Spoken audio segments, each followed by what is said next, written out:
Welcome, welcome, welcome. It is Wednesday, and this is Fly Nubian Money, where we help you to master your mindset and maximize your what, ladies?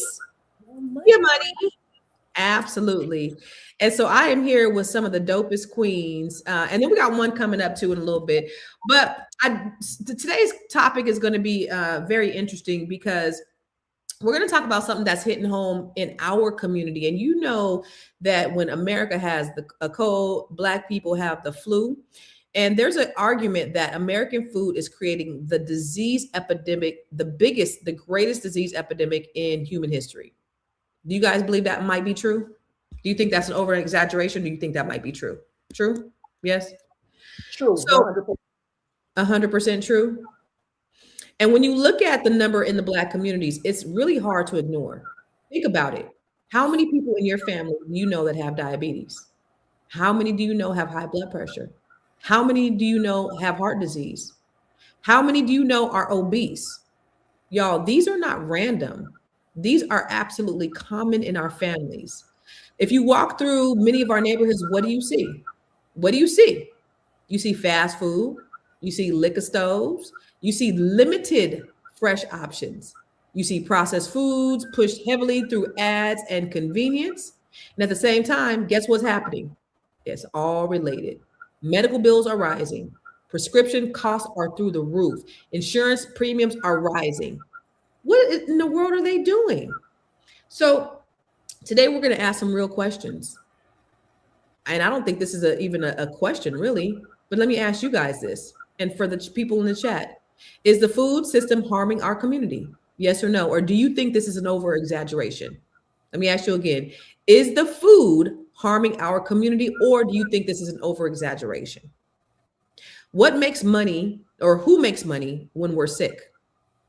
How is poor health quietly draining our wealth? And I'm talking about Black people here, because when we're sick, guess what happens? We miss work. We spend more on medication. We have to take care of our relatives. We pass down medical debt instead of assets. So this is a real conversation that we need to have, because all those things. How many of you guys have people in your family that have diabetes, hypertension, obesity, heart disease? Do you guys have anybody in your immediate families with that? Dominique?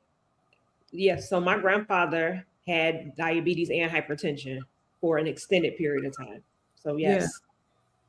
What about you, Felice?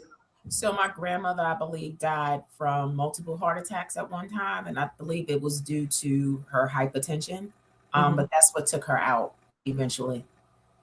So do you believe that we're predisposed to health issues by our parents and grandparents? I do. I mean, I'm challenged with high blood pressure and do things to make sure that I can kind of get it under control and make it manageable. And, that was ridiculous because, I mean, I know I had certain lifestyle things that I did, but I think that it was something that was in my family. Mm-hmm. Yep. What about you, Dominique? So I see it a little differently being in the healthcare field. I don't think that chronic diseases are necessarily hereditary. It's the habits, it's the food that we eat that is hereditary, which creates these diseases.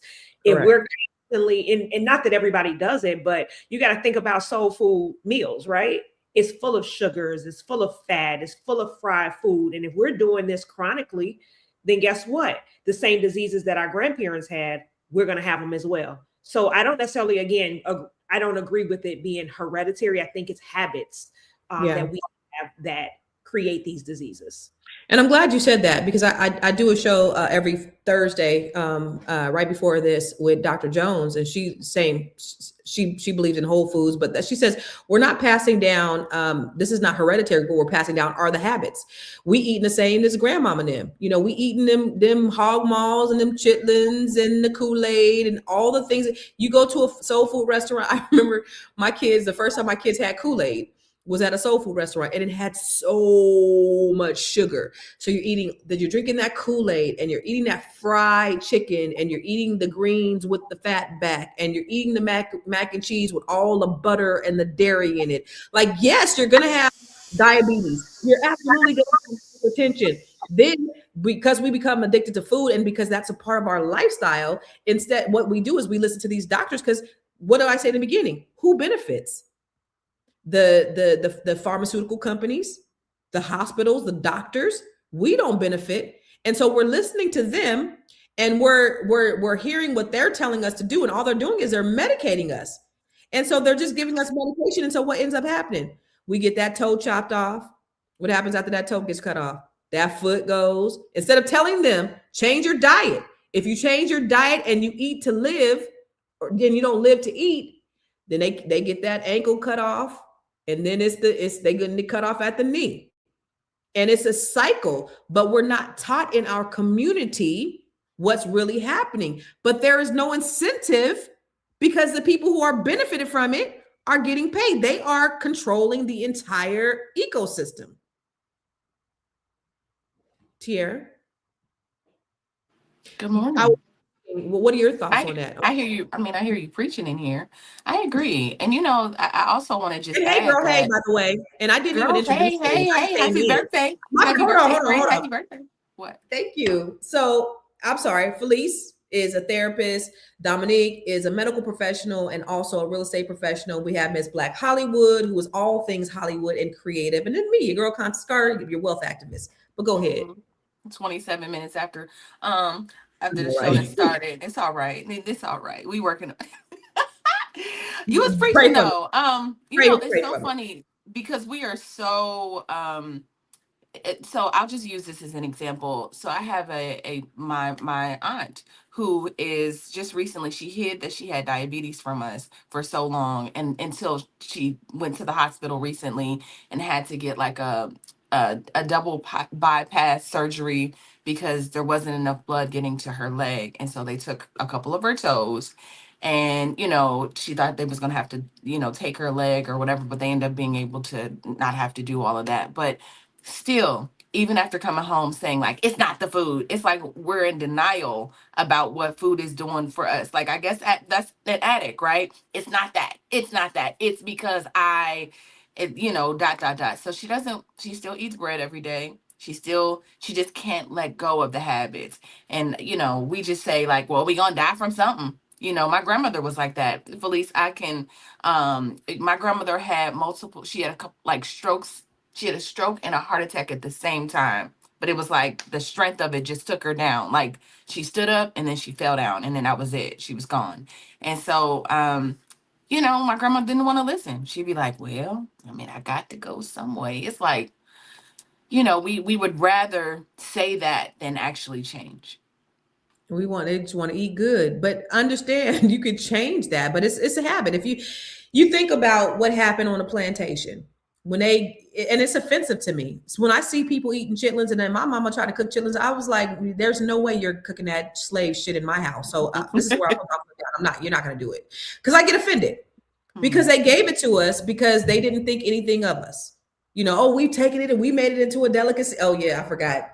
Felice still eat chitlins, but anyway, we've taken it and we've made it into a delicacy, and all the good, all the things that we try to make it sound. Oh, all you gotta do is put a little lemon up in there and clean it. No, it's offensive. And you think about the parasites that pork has, and it carries, and we eat it, and we've been doing it, and it's been passed down because it feels good. We're with our family, and it's comfort, and it feels good to eat good food and laugh and create these memories. But we have choices. And if we understood the real harm, I think that it really does to us, then I think we would change how we do. We could still have fun and have a good time with our families, and we don't have to do that. We ain't got to be like that. We ain't got to do it. And we can still have good food. I mean, let's keep it honest. Like, just because we just used to it. It's just cultural at this point. Absolutely. Like, soul food is cultural. So of course we like, ooh, it makes you feel like that. But you can adopt other habits, and that food can be good food as well. Absolutely. So let's take a look at the video that has sparked this conversation. And for those of you who are just tuning in with us, we're talking about food. Is the food system making us sick, or is this an over exaggeration? Are they screaming that the sky is falling and it's really not falling? Because let's keep it real. People are living a lot longer than we've had in the past. Mm-hmm. So What's really going on? Let's take a look. Been exposed to something that our biology was never intended to handle. Energy dense, highly palatable, rapidly absorbable, ultra processed foods that have altered our metabolism and have resulted in the greatest increase in chronic disease in our history. Type 2 diabetes, prediabetes, hypertension, abnormal lipids, fatty liver, heart attacks, stroke, heart failure. From our food. From our food. His name is Dr. David Kessler. He's the former FDA commissioner. This is the guy that used to run the Food and Drug Administration. Yep. Saying we are facing something that we've never faced in human history, as far as almost every disease is being caused by processed food. That's alarming. I give credit to the minister. They told you a long time ago that one of the ways that they're going to focus on depopulation was through fake food, and we fell for it. Did we fall for it, or do we not have a choice? Well, there's a couple of, the Eat to Live blueprint is one way. Dr. Sebi is one way. Even when the times I go to Mexico, they'll say that Rockefeller invented the 3 meals a day thing, that you only need like 6 meals a week to sustain. So you have different, that's why like intermittent fasting is becoming a lot more prevalent. Do we have a choice? It's tougher and it's more costly. So you think about the standard American diet that was basically created that said we need 3 meals a day, and we have a food pyramid, and all these things are inside this pyramid, right? And then you think about how I think probably in the 60s or 70s, when they introduced breakfast cereal into our diets that's full of sugars, but they were acting like this was a nutritional part of our day. And this was advertised and it was sold to us, and so this is part of what we do. You think about all the sugars that our kids eat and all the things that happen every day. What is happening? What do you think about, Dominique, about what this gentleman said about, about the lipids? And because I know you're a medical professional, what does that mean? How do you translate that? So all these things, so when we go to the doctor, we should be going annually, first of all, to get checkups, right? The checkups is to identify things early. So when you start having issues with things like your kidney, things like your lipids, these are indications that you have some pre-existing things that we can address early. But oftentimes, from a medical perspective, people don't even go to the doctor. Like even when I talk to people, it's like, do you get a yearly checkup? No, I don't get one. So how do you know what's going on? On top of the fact that we're eating these ultra processed foods. So you have a person that has hypertension. So we're talking about liquor stores. We're talking about stores that have, all the candies and the sweets and things like that. But we don't talk about the dialysis center. It's a domino effect, right? They said they're all over. All over every corner. Stores and churches in the Black community, right? Why is this? Back in the day, when I was younger, they weren't there, right? So now we have them all the time. The reason being is, what happens is when one organ is failing, then what happens is put extra work on another one. So you have somebody that has hypertension. Now we're overworking our kidney, which ultimately leads to us going to dialysis on a regular basis, which again is putting money in the healthcare system pocket, to the point where now they're generating all these extra centers because they need them. But people are not paying attention to their bodies. People are not identifying things early, because things like lab work to identify, what your kidney function is, what your lipids are, what your blood glucose levels are, like, your hemoglobin A1C. That's the overall indication of your diabetes levels, right? Identifying these things early so that we can address stuff, right? We can take care of stuff early, because again, everybody benefits and everybody else wins but us when we're sick. And it's a domino effect. When you have one thing, if you don't address it, now it's causing another thing. Now it's causing another. It can be down to something like a toothache. Like, people don't understand that a toothache. I've treated patients in the ICU that are fighting for their lives on ventilators because they didn't address an issue with their tooth.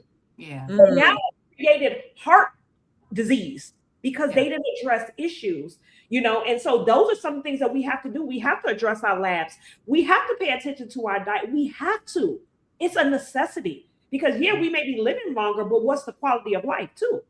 So we don't even think about that. So we can live longer, but if you can't move around and somebody has to care for you, that is it's like when you get cancer, right? It's like, so especially if you have a cancer, what do you call that? That you're gonna die. So you're gonna die, but you're gonna get terminal. Yeah, you have terminal cancer. You're gonna die, but I'm gonna get chemo to keep you on a few months longer. But you're in pain, and it's like, do I really want to just be here, just living like this because it's gonna give me a few extra months? It's like, and my best friend, her mom was like, I don't want no. I'm not gonna do it.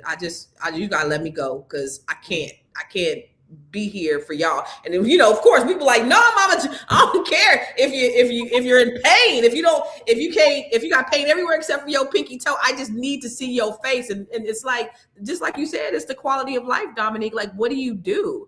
And for you, the other thing too, you said we got to pay attention to our bodies. My daughter does that, and I never really understood until I became older, because I just felt like, okay, when I get done eating, I'm supposed to be tired. I'm supposed to have a stomach ache, right? Like, it's because this is how I've always been. Like, I'm supposed to have a little pain. That's not normal. That is not normal, Felice. So from your perspective, because you seem to be pretty fit and healthy, how do we pay attention to our bodies? Like, what should we be doing to pay attention to our bodies? So first we got to come off our autopilot. We're just so used to being on autopilot that we don't even step aside to really take time to observe what it is we're doing, how we're doing it, to be able to identify patterns with us. We're just so used to doing things like, you don't even know how you got home. You know you got in a car, but you don't know how many stop signs you went by. You don't know if somebody cut in front of you, because people literally are on autopilot. So we've got to come off autopilot. We've got to start doing body scans when we have moments to just release the tension from the top of our heads to the bottom of our feet. I just did a Walking With Me Wednesday today, and that's one of the things that I told people to do. Start doing body scans so that you can start being able to get in tune with your body. Our bodies are always alerting us to things, whether it's the tension in our shoulders, it's the migraine coming on. Sometimes migraines are an indication of dehydration, right? And so, but because we're so used to just ripping and running, hustling and grinding, that we start, dismissing what our body is trying to tell us. And so when you start dismissing things, it stops signaling you as readily. And so we have to start taking time to get in tune with our bodies, and then identifying what is our bodies trying to tell us. Yeah. What do they want us to do? What do we need? Because some of our cravings are also due to our bodies telling us that they need something from us. Yeah. And so we have to slow down and do that. And then we just have to start being more vigilant. We got to get back to some basics, y'all. Like, even though we were throwing the scraps, we were also healthy too. Like, we farmed out our land. We grew our own food. Like, y'all, I am the least technical. I am such a city girl, but I got a garden. Look at you. It's not the best garden. Congratulations. But I did it like 3 years ago. I got so fed up with prices and stuff, with things that belong to us. Like, there's certain things we just shouldn't be paying for. What do you have in your garden? So I have tomatoes, green peppers, cucumbers. I tried to grow some green beans. I did that for a little bit. And I was trying to do tomatoes, garlic, and something else. So those are the things. Do you have a big garden, or do you have a planter box? So what my husband did was he created these buckets for me that allow water to kind of get retained from the rain that we get. And I have buckets that I plant the different things in, and they are in a stand that, so I'm not bending over. Like, they're buckets that come up to my waist so that I can just stand and do it. Yeah. And so, and I also asked for my Christmas, I asked my daughter to give me an indoor garden that I can have in the house. And so you can grow stuff in your apartment. There's no excuse for us not to get back to the basics. And like, oh, thank you, Deborah. When I was little, my mother cooked our food all 3 meals. McDonald's was like Christmas. Yeah. We never went to McDonald's. My mother cooked all of our meals, and it was fresh. Everything was fresh. It wasn't necessarily canned, but it was cooked, it was fresh. We knew, and it was as healthy as possible. So we got to get back to the basics. There's no reason for us to be in this epidemic. Yeah, I think knowledge is power, and that's why these conversations are critical, right, Tiara? Yeah, absolutely. I want to add something to that, and I don't know if add something about mental health to that. I think that it is my theory. It might be a conspiracy, but I do believe that's why people be crashing out. You see people randomly hurting other people. I saw something today where a locksmith approached somebody's apartment and he got shot right in the head. And it's like the father was like, "Why did you kill somebody that was coming to help you?" Right? I just think that it's in the food. I think that we're not processing. When you are not eating well, and your mind is not processing, you don't have the nutrients needed to even think clearly. And I think that we talk about that a lot for kids and kids going to school, but I think adults are just walking around here like, kind of losing it based on what they're eating and what they're not eating. And so I just think mental health is a big part of that. We're holistic human beings. Everything contributes to our being able to show up. And so, I say all the time, everything starts with mental. Everything starts with the mind. And so how we hydrate it, how we take care, all of it contributes. And yes, people are not coping because there's so many missing pieces in the way that we're showing up in the world. We're doing self-care. We're not eating. We're not hydrating. We're not exercising. We're not communal. We're isolative now. There's so many things. We're stressed out financially. We're stressed out on our work. So all of these things deplete us. So what does that mean? When you have limited capacity, you are more irritable. You're easily frustrated. You lack clarity. So what does that mean? When you lack clarity, that means that you don't make good decisions in proper moments. And so all of these things are collective and they matter in how we are able to show up first for ourselves and then for the people we claim we love. Yeah. But Tiara, how is it that we're living longer? How is it that we're living longer with all of this stuff going on?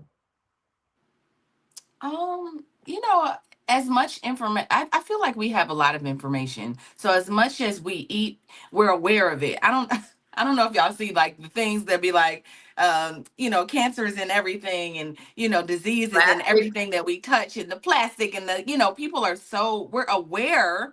At least we have some awareness, I think, as a community. Now we may still indulge, but I think a lot of us are definitely mindful. Like I know for me, I'm a bit of an extremist. I started the 75 hard challenge. I was gonna call you, Constance, and ask I'm you. not doing that shit. You can do that by yourself. I ain't doing that shit. So I started 75 hard yesterday. I was gonna offer everybody in the chat to start with me. Now explain what it is. Okay, so for 75 days, we do 2 workouts. One has to be indoor, one has to be outdoor. It's only 45 minutes. You read 10 pages a day. You have to drink 1 gallon of water a day. And then you choose your diet, whatever it is. You just have to stick to it for 75 days. And then you take a picture, a progress picture every day. And there's an app. So before, I only made it like 25 days. The first time, only because I hated drinking a gallon of water every day. Like I had to pee every second. But other than that, it was actually really easy. I work out twice a day anyway. But I was just about to say, I think that like if anybody wants to join me, feel free. But what happens if you miss a day? You have to start all over again. So if you're at day 15, what happens? You have to start all over again if you miss it. Yeah. I mean, we can do a 75 soft. Like, listen, if you just keep going, right? Like we'll modify it in whatever way. I think the idea is just to the Dr. Lene joined me. Joe Corley has already been doing it. Joe is 35 days in and he has lost 25 pounds. And we have not seen Joe, but he's 35 days in, he's lost 25 pounds. That's 2 workouts. One in, I can't do an outdoor workout in the snow. So what do I do? Right. So what you can do, I mean, we'll just modify it, right? We just figure out I mean, because California is different because it's 70 outside, so I can go outside and walk, and it feels great. You cold, so we just got to figure it out. Like, we'll just do something else. Like, just substitute it for something else. I do need to lose. I was looking at some pictures of me in 2022, and that's when I was going through my divorce, girl. I was fine as shit when I was going through my divorce. Now look at my big ass. But I think we are mindful, right? When I was in Louisiana, it's like you put gumbo on the side of everything. You do and then I moved to California, and I was like, oh, y'all got the side of gumbo? Y'all put gravy on that? Right. Yeah, no. And so I've been here for almost 20. Well, I've been here for 20 years now. Now I'm like, when I go home, like last summer, I went home for Essence, and I was like, y'all got some kale? Everybody was looking at me like, girl, get out of here. It's I have to get ran out of town. But no, what I did though is I was there for 3 weeks. I just gave myself the liberty to eat. But you know what I told myself? I said, you need to do 5 miles before you eat. And I did it every day. So let me ask you this. When you ate, was your stomach hurting? Was all the things, were you paying attention to what your body was doing? Yeah, for sure. It was a lot heavier, so I would eat half of it. Like, I would eat half the portion. Or if because your body does it. When I eat like fried chicken or whatever, my body immediately be like, no, you don't like this. Or I got to go to the restroom, or, your body just tells you. But I'm proud that I do my annuals. Like, I'm always at the doctor. I'm always talking to my primary. Like, I don't play with my health, man. Yeah. I don't play with it. So a trick that I found is like when you're eating, especially if you go into a restaurant, if you drink a cup of water before you eat, it decreases the amount of food that you're going to eat. So drinking a cup of water helps tremendously. And cutting your food in half. So tell the waiter to cut your food in half and put half of it already in the to-go box.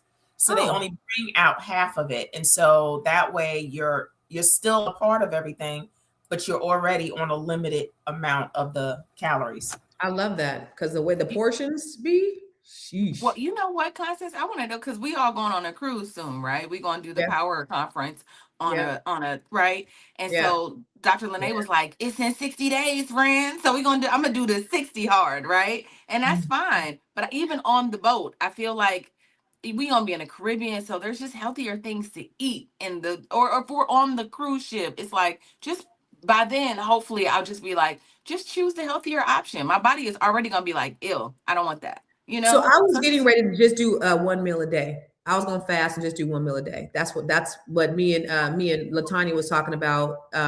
Cause she was, Latanya in Net 7, her daughter's Victoria Monet. And she said she does like 1 a day. So she'll get up and she goes to the gym. She's like 110 pounds or something like that. But she goes to the gym at 3:45 in the morning, and then she comes back, and then she goes to the studio, and then at 5:45 she eats, and she's like there all day. I ain't trying to work like that because she's young, she could do it. But I was like, girl, that's what we need to be doing. We need to be doing what she's doing. Let's do it. So next week we were supposed to just like do 1 meal a day. Because honestly, just like they said on the video, we don't need to be eating 3 meals a day. We don't got to eat like that. We have just conditioned our bodies to do that.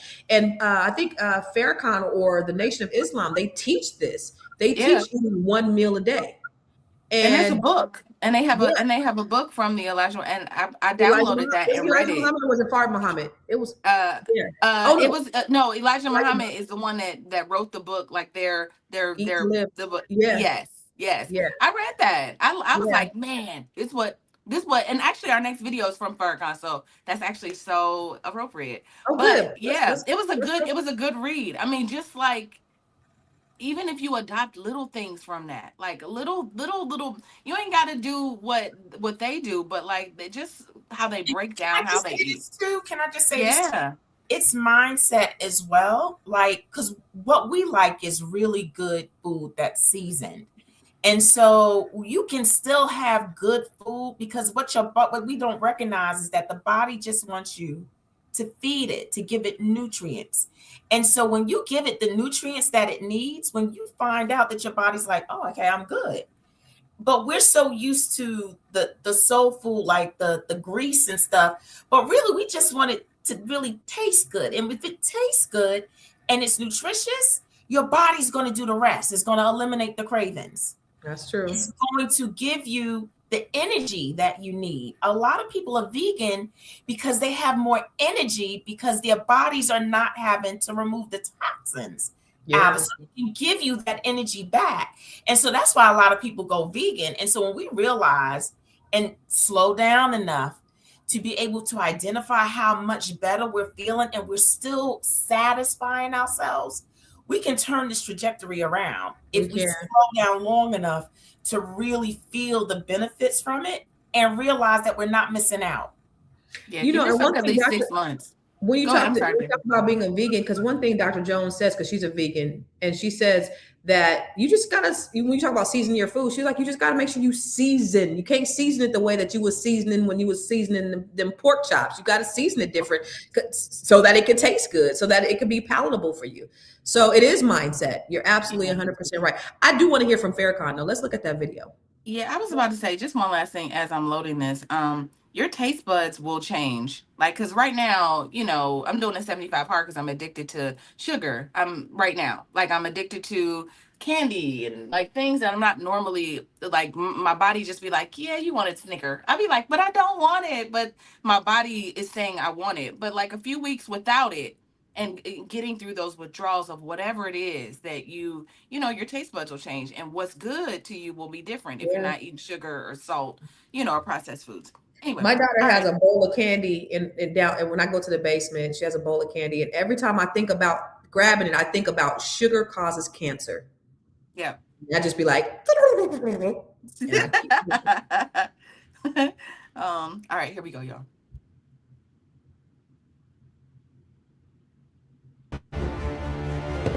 Have you been to McDonald's lately? I'm not laughing, damn it, I'm not laughing! And damn it, don't you laugh! Because they're killing you with your taste buds. You don't understand Satan, but you'll hate me for exposing them today.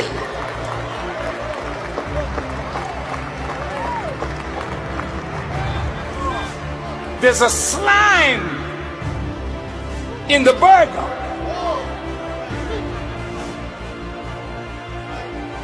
It's got silicone. They've practiced how to deceive your taste buds and your nose. You smell something that smells like chicken. You taste something that tastes like chicken, but it's chemicals.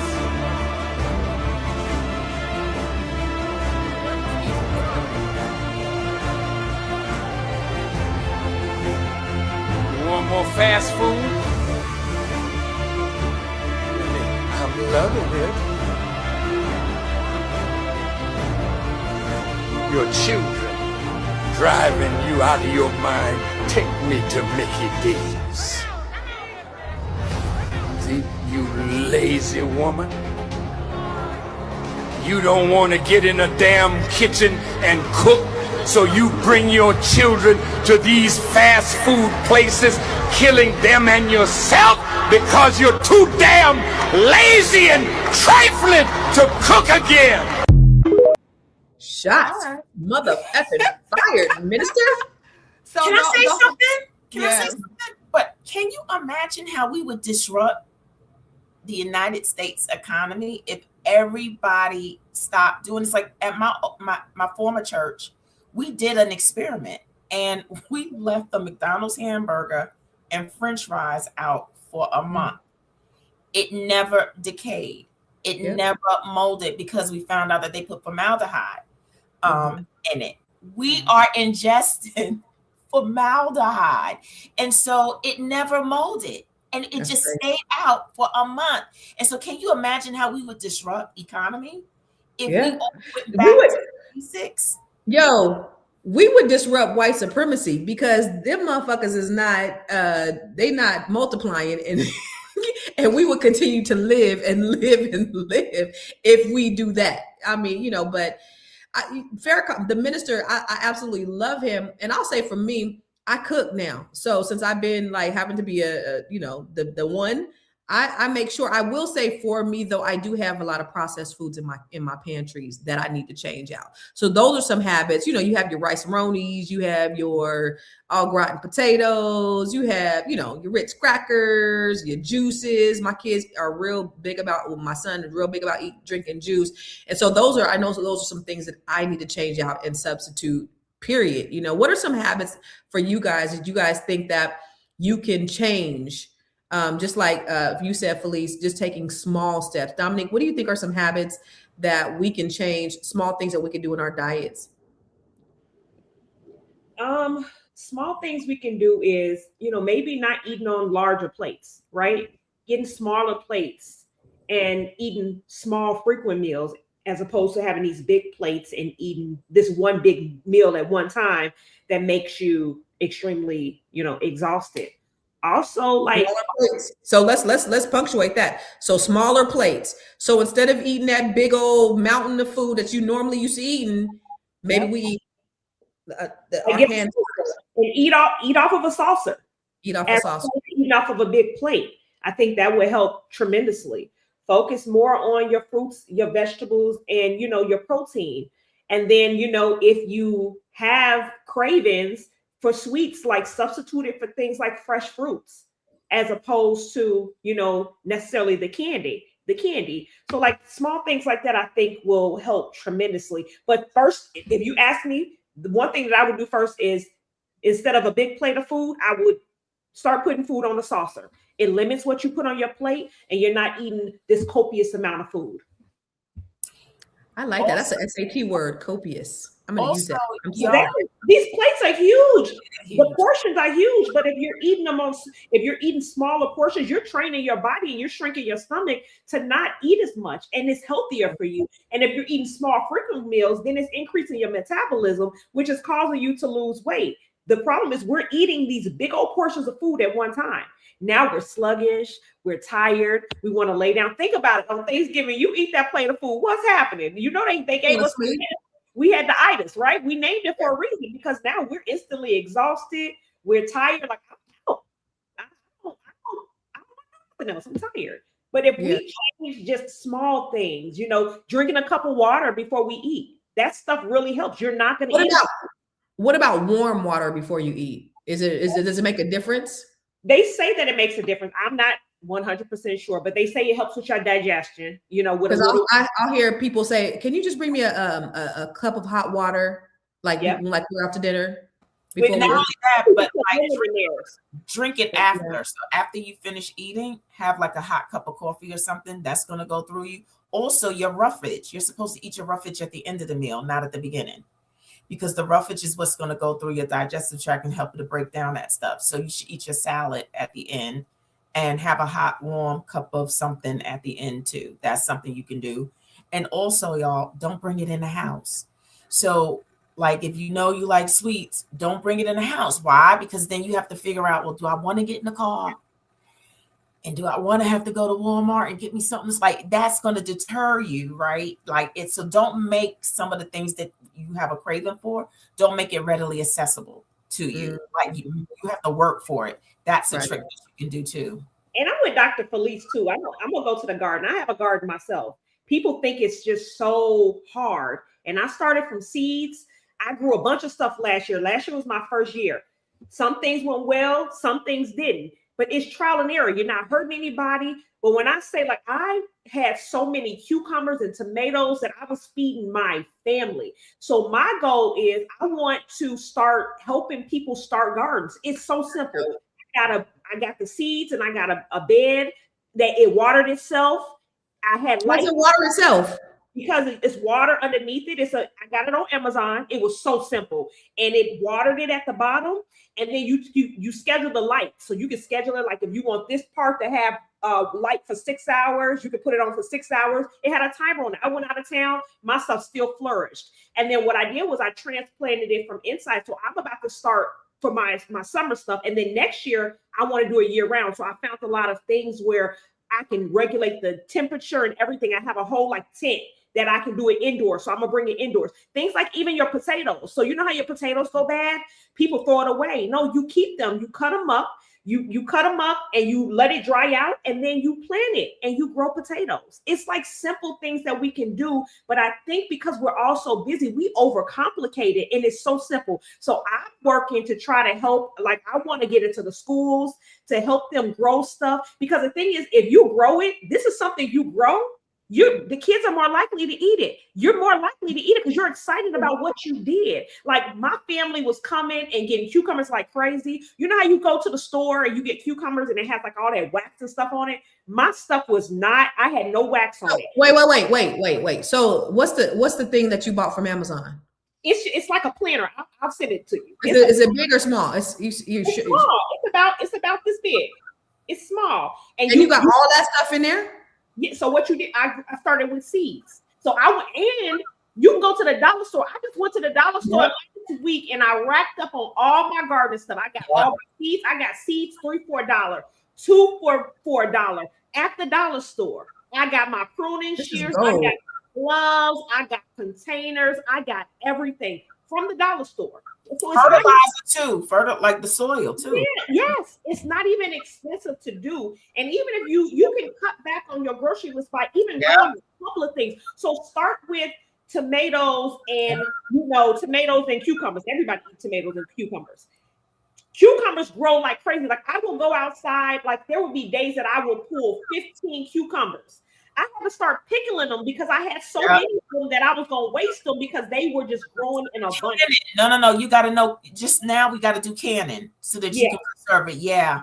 So we got to talk, Dominique. We got to talk. Yes. Like, I'm telling you, it was a game changer. My family would come over, and before they looking at me, they go into my garden because they were just because they seen it in my window.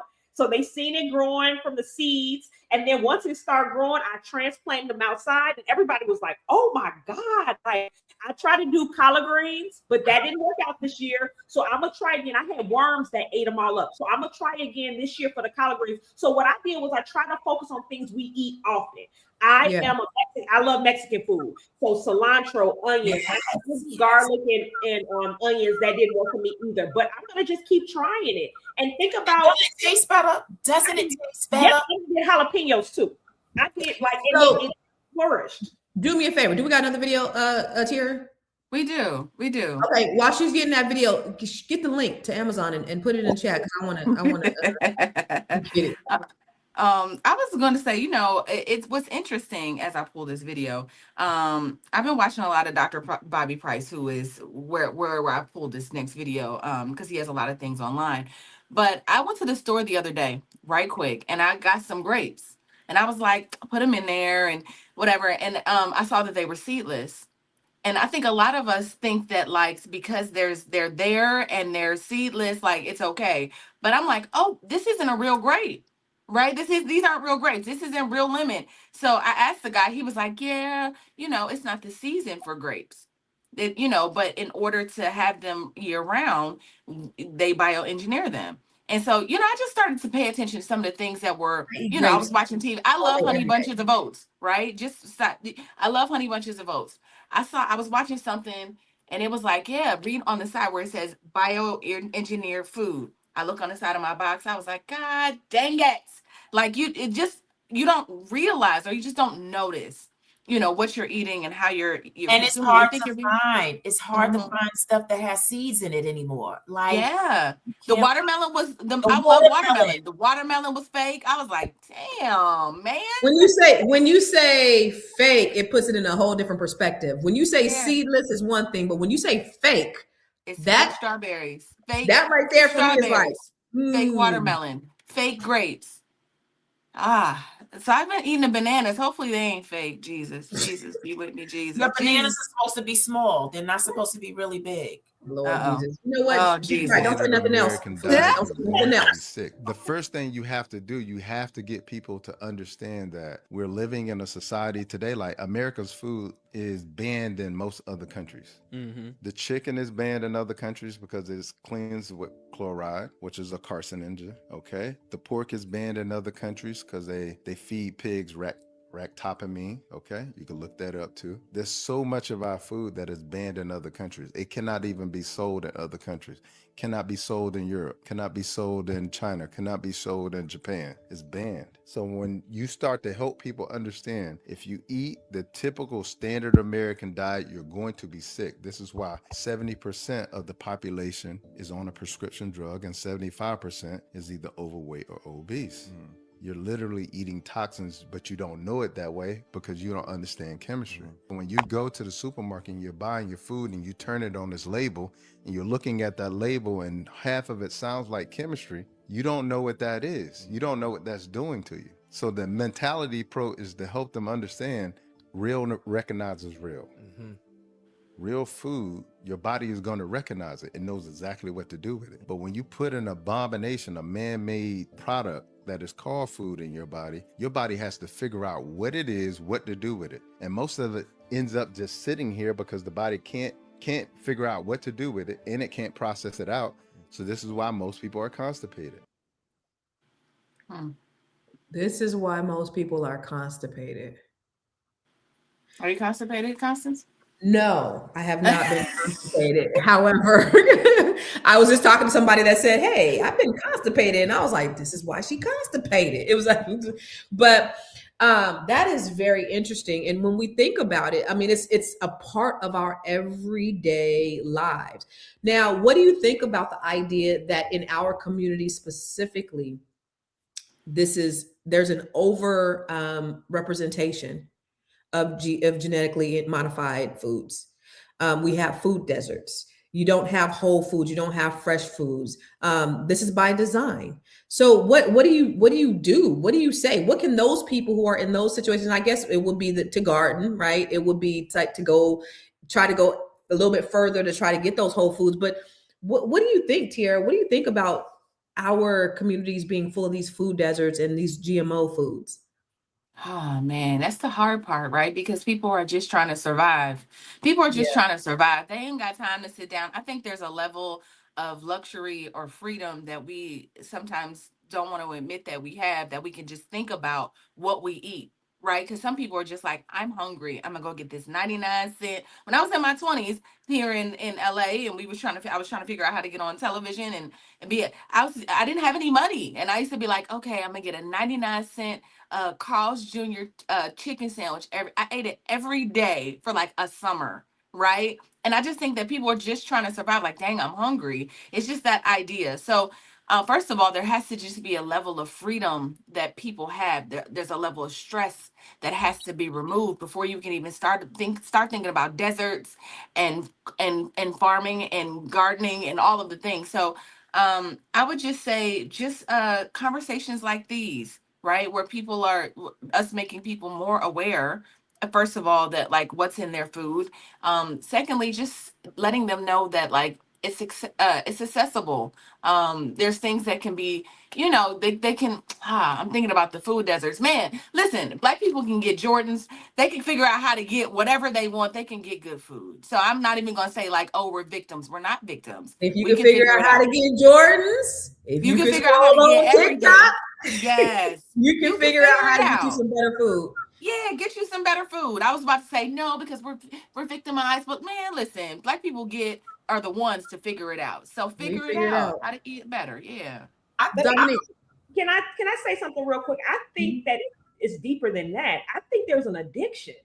You know, it's how we're addicted to our phones. I think people are addicted to sweets. They're addicted to this type of food. So it runs deeper than just making a choice. It's like a drug addict. They know that it's bad for them, but they just can't stop because they're addicted. And I think it's a bigger issue than just making a choice to do better. They've created, now it has been created because you can buy bad food with your link card.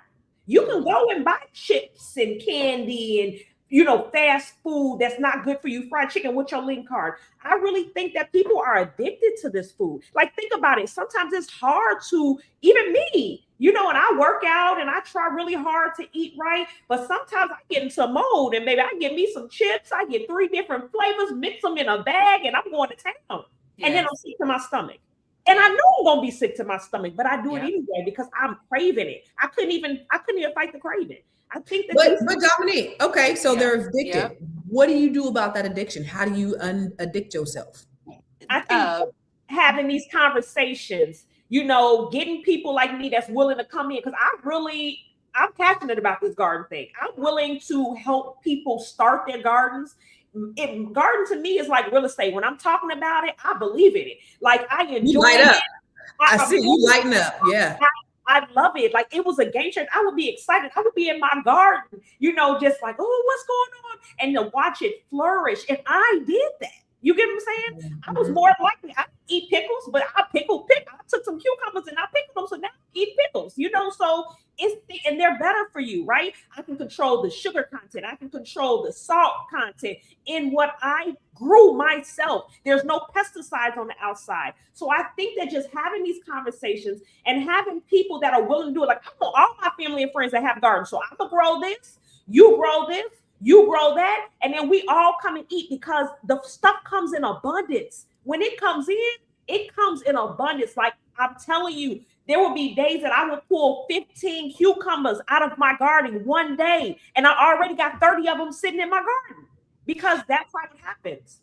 So that little thing that you sent me, because I ordered it already. It's already on the way. Already. So put the link in the chat for everybody else, Dominique. So that little thing that you doing all that with that little thing that you ordered. Yep. And I went to the store. That little thing. The dollar store, and I got the seeds and I just put it in there. So it took me about 30 minutes. I filled it with dirt. There's a little scooper that it comes, you put the little hole in the middle, you drop the seeds in, put a little more dirt on it, and you literally, so when people say they're busy, I went out of town and left it. You water the bottom, there's like a little mesh thing that you water, and I did nothing to it but watch it grow. Within 7 days, I already had stuff sprouting, literally. So it's like I know it seems hard, but it's not that hard. And I'm just taking it to another level this year because I want hold on. I'm gonna let y'all know, I'm gonna give y'all an update of my little garden because I ordered mine. I'm about to be on it too. Felice, she talking. I'm documented. You know me. Yeah. That's a great idea though. That's another thing. I did that, but I didn't do nothing with it. But I just kept up with how it was going and what was happening. And it's just so rewarding. And I did that. That's the thing. Yeah, I'm looking forward to it.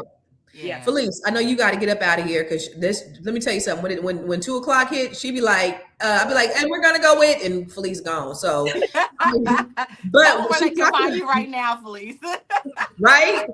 Felice be gone. And we lost Felice. Okay. And we're going to go ahead and go.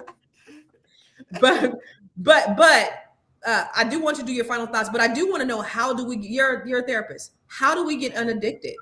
Yeah. So, it's almost like, sometimes we try to tell people, can they have a little bit of crack? You can't. Like, you have to. That's why fasts are so good, because fasts start to train your mind and body to be able to get off of something. And it feels like it's not a weaning process, but it really is. And so fasting helps people to kind of get off the addiction train, but then you have to find a way to stay off of it, right? A lot of times we'll do a fast, benefit from it, and go back. And so what we have to do is we have to start recreating new patterns for ourselves. And we have to do it long enough that it becomes a habit, and then even longer enough for it to become a lifestyle. So right now they're saying that it takes about 66 days on average for something to become a habit. So if you could just stay away from something, I know it's hard. So what do? You build accountability partners. You build a community of people who will support you and say, hey, how you doing? I'm in this, like what she was saying, does anybody want to join me? What does that do? When you have people who join you and hold you accountable, but also encourage you, and encourage you to stay on the right track. And then you want to stay on the right track long enough to where you can sit in the beauty and the benefits of what it's really doing for you.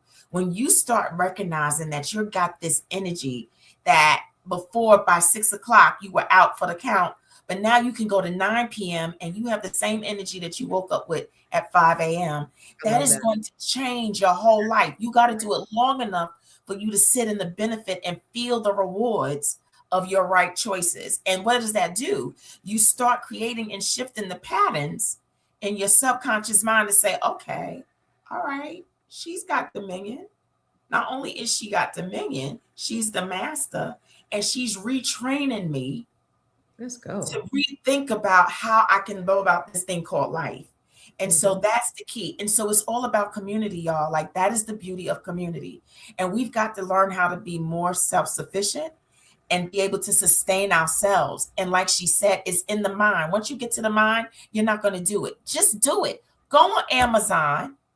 You're not going to have no Starbucks this week. Go on Amazon, get the thing, go to the dollar store, plant the seed, and see the beauty of what you can do in your own space.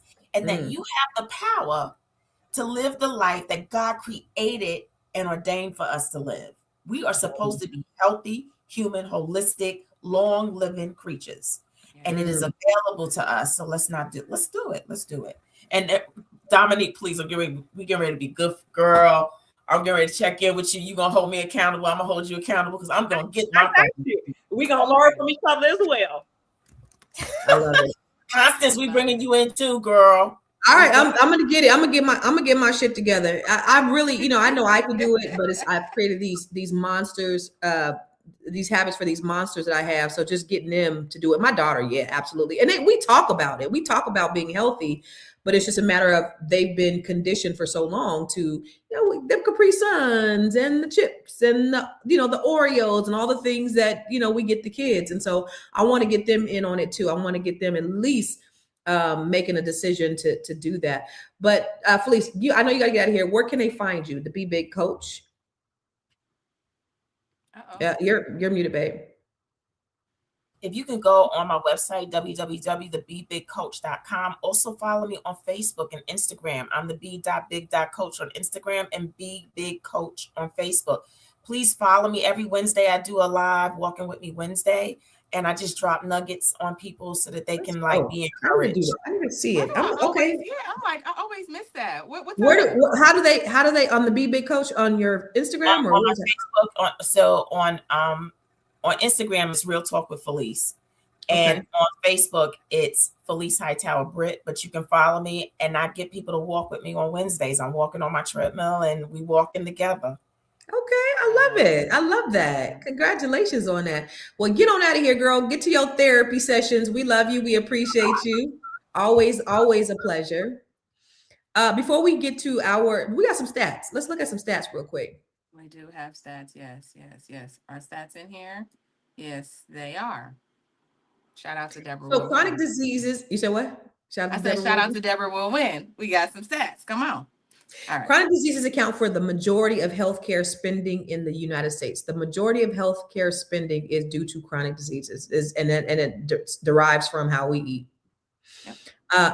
Obesity and diabetes rates have risen significantly over the past few decades, which is interesting because we should be more educated, you would think. But then we're more educated, but we're eating more processed foods. Yeah, I was going to say, I think that just the way they process our parents' food is just different. I mean, we didn't eat out. We didn't eat out every night or all the time, when I was younger, so I don't know. And the convenience that we have now, you could DoorDash, so those things I think play into it as well. Yeah. Healthcare costs related to preventable chronic diseases total hundreds of billions of dollars. Follow the money, baby. Follow the money. Ultra processed foods make up a large percentage of the American diet. Ugh. Just think about what he said, that stuff sitting on your stomach, not knowing where to go. It's just there. Processed foods with all those crazy names. Food insecurity disproportionately impacts Black and low-income communities. We know when America has a code, what happens? We get the flu. You know what? As I go through this this partial hysterectomy journey, because I think I'm gonna let them take my uterus. If I was you, I do it too. Yeah, right. I get it, right? But it made me think all week. I've been like, what's the conspiracy? I was talking to my doctor, and she was like, yeah, Black women are just disproportionately affected by fibroids. I'm like, what did they give us? We're gonna learn 100 years ago, 100 years from now, that like something they gave our ancestors. It's the chemicals. It's the chemicals in our head. They already said it. So it's they said it was the relaxers, right? Stress. Okay. But something that, okay. All right. And somebody else said that it might be like us having sex with Black men. Oh man. like us having sex, like black men, black habits, like the lack in black family. I don't know. Somebody was like, I was like, I don't think that's it. And he was like, I mean, we have, well, shoot, as much as they having sex with other people, they not getting fibroids like we are. So we ain't gonna blame black men on this one. We're not gonna blame black men for this one. We're not gonna. We are not. I'm not. I don't even agree with that. That's a real stretch. Yeah, I don't agree with that. I do, but I was just like, well, that's interesting, but you're talking to a man who doesn't know anything about women's bodies. But I was like, okay, all right. Well, cool. I like sex think with it's black the food. men, so maybe it's the food. Sex with black men is not going anywhere. So, fibroids, here we come. No, I'm just kidding. Sex with black men is not going anywhere. We're gonna be fibroid out like shit. Everybody gonna have hysterectomies.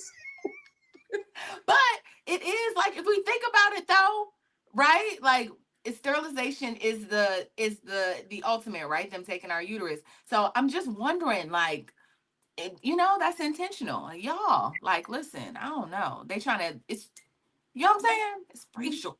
I feel you. I didn't want no more kids, but I let them have mine. So I was okay with it.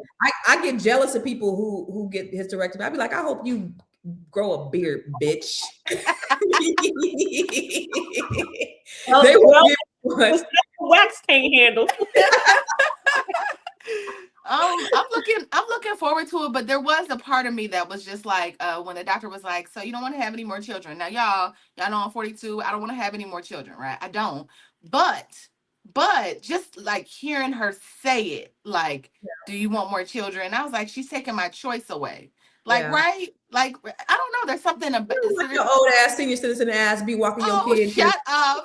My cousin just, first of all, it's home stretch, so we're not having no more kids. But just the idea of that, like, if I wanted to. Girl, sit down. Get the hysterectomy. Keep it moving. I got my tubes tied after the fourth one. I was like, you can have this, because I was trying to get him to do it after the third, and somebody told him not to. I was like, you can have as many kids as if you want to, but the buck stops here for me. So I got my tubes tied, so I can't get pregnant if I wanted to. So a hysterectomy would be fantastic. I got a fibroid too, but I was like, so can we go ahead and get rid of this thing that this uterus there? She was like, no, it's not even that deep. They're gonna make it has to get worse. Like my fibroid was the size of a grapefruit, and it was sitting on my bladder.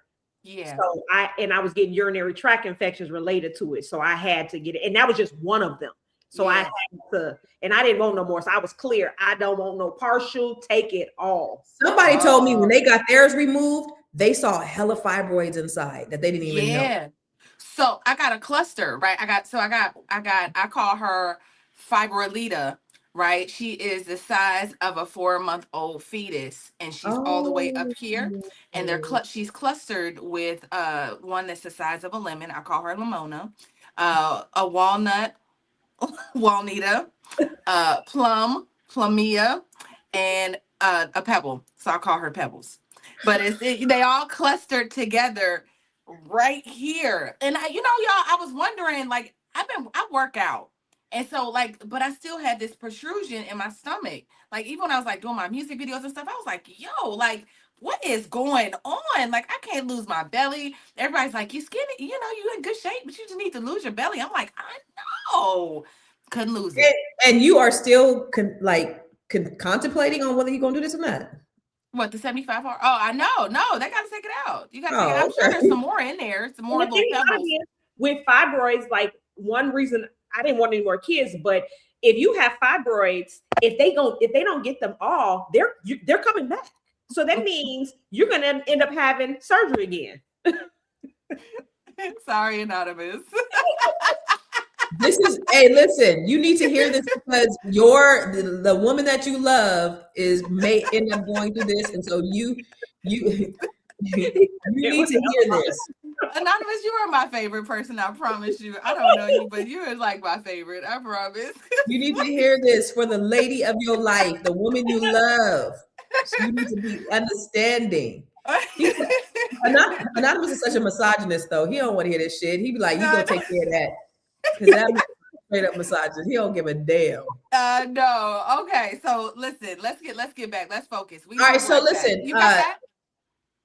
Yeah. You got a backpack? Yep. So in the vein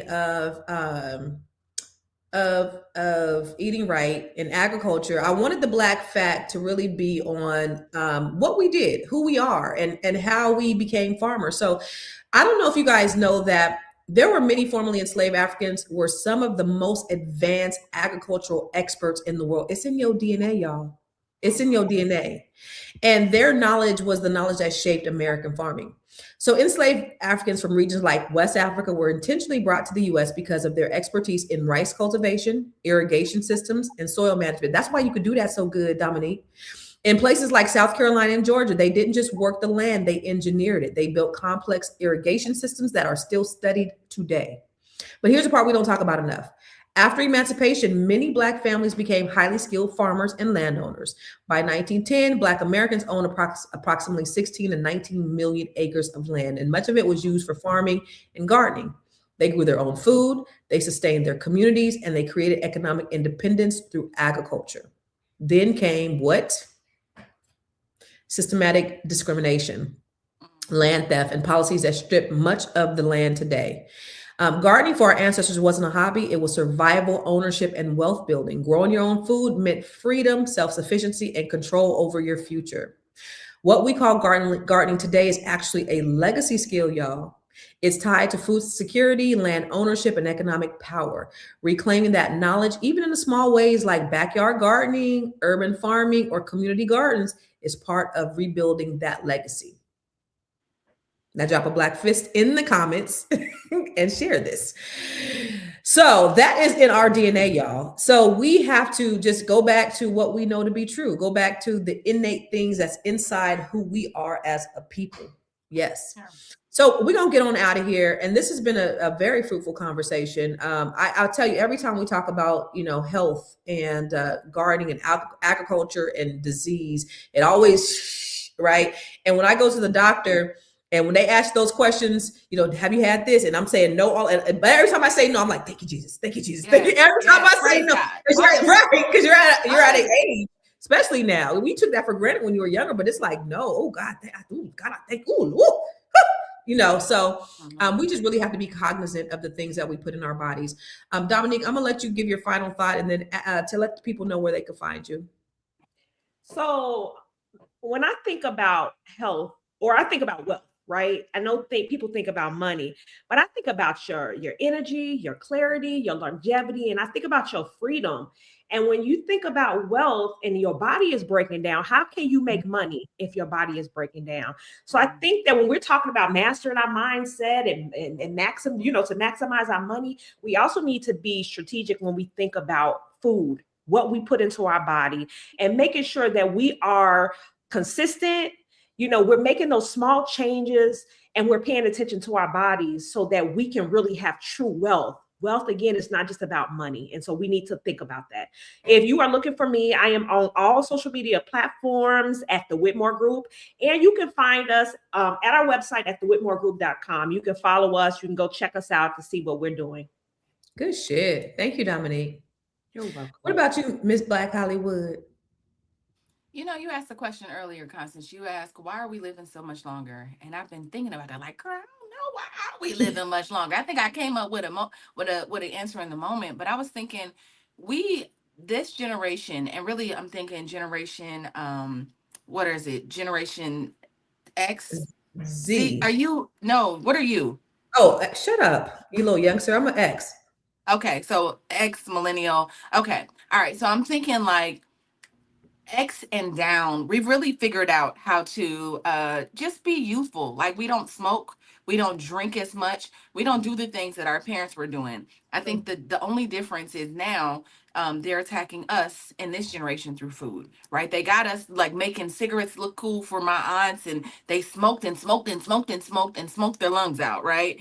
But for us, it's gonna be, if we can figure out this food situation, right? That's gonna be our cigarettes, our crack, our whatever, and we just got to figure out if we can overcome that. And I think we look young because we are not doing those drinking every day and doing all of that stuff, but y'all, we just really have to start to think about how they are attacking us in this generation now today, and they're doing that through food. So I would just say if we can overcome it. I mean, my queens have like given you options. And I just think we just have to be serious. If you want to be here for your grandchildren and your great grandchildren, you really want to experience life with quality. I mean, I just think that we have to really get on top of food. Now, they say that cancer is in everything. They say it's in the plastic, it's in our makeup, I know we can't go around and just like live in a bubble, but I think the food is it'll keep us healthy. That's the thing. That's the main thing. So yeah, I just encourage that. I'm sending you love. I know it's hard.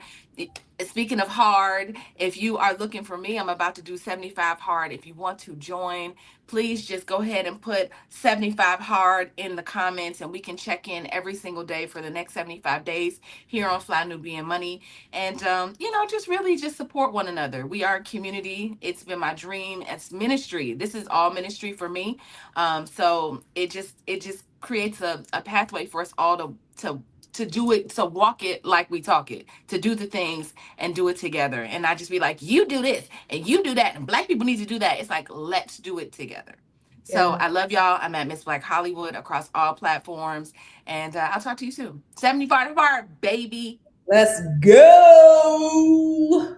No, as I'm listening to you guys, I just am in gratitude for the conversations, because these are so necessary.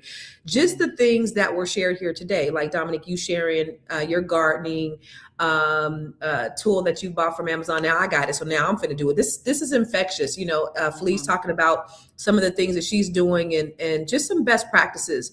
This is what we need in our communities, to have more of these conversations, because just like you said, Dominique, wealth is holistic. It ain't just about your money. It's about everything that you do. It's about what you eat. It's about your health. It's about your spirituality. It's about your mindset. It's about your relationships. All of those are factors. You can have all the money in the world, but be poor in everything else. And then how are you really going to enjoy it? I could show you how to get the money, but if your mind ain't right, you're not going to be able to keep it. So it's so much more than just getting the money, right? It's so much more than just getting the bag. And I think these conversations are extremely important, especially in our community, especially when there is a conscious and intentional attack against our people in every direction. We getting it in every direction. I think that we're seeing the tricks of the enemy, and we're waking up to it, which is good. And these conversations, we got to continue to have them. I'm 50 years old, and you said something, Tiara. You were like, we don't look like that. Like when I was 18, 50 to me was a granny in a rocking chair. Like what? Yep. And look so at you. Look with at a mumu, shit. With a mumu, right? And I remember my grandmother, when she was 50, she looked old. But it's a different time. And so if we want to live longer, we have to do the things that are in alignment. I don't feel a day over 20, 25. Like I'm in the gym like I was when I was 20 years old. Like I'm doing the same thing. I'm stretching my legs. I'm doing all the same things. And that's important. So I think that we just have to really be intentional, just like we are with everything else. We intentional with our money. We intentional with our credit. We intentional with our relationships, with our men, with our women. Let's be intentional with our health. Because if 70% of money is spent on chronic diseases, that's huge. If 70% of us are obese, that's huge. That means we have more obesity than not. That's scary.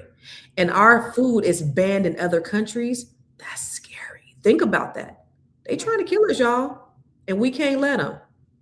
So anyway, in the spirit of me turning 50, you guys, if you've ever wanted to work with me, Constance Carter, I have some of my premium programs, not all of them, for 50% off because I'm 50, but for a limited time.